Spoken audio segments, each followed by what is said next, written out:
ดูหลอดนานรอดเก้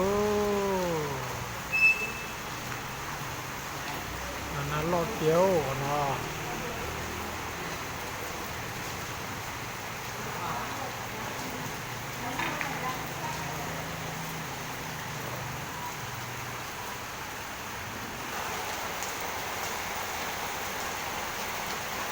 นอนดูหลอดนานเนอะหลอดนานรอเลยอันนี้รถติ่งสไลด์เด้อหลอดนานรอเนาะอันนี้เขาแต่งโป๊นะ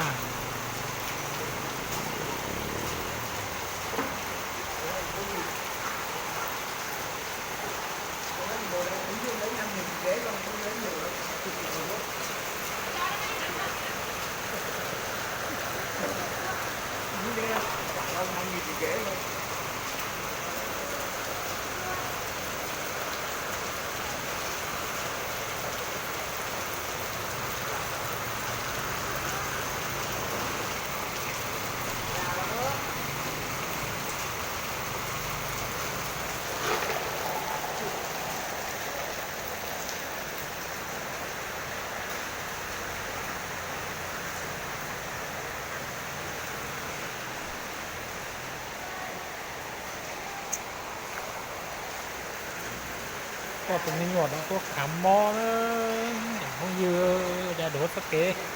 ขามอเหมือนเราไอ้ชิมกับจะขามอหรือเสื้อมันนิยมเนาะตอนเราล้อน่าจะนอสูงนะ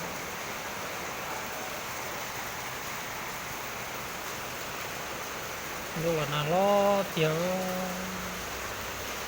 จะนอสูงลงก็น่านะที่เจขามอนะวิชาตินอนได้ดูหมูกลัวมอตาตักหล่อตาสูนอสูเลยจะแช่เขานังมอหลังจะนอสูอะไรลูกเจ๊กนอมหมอนะ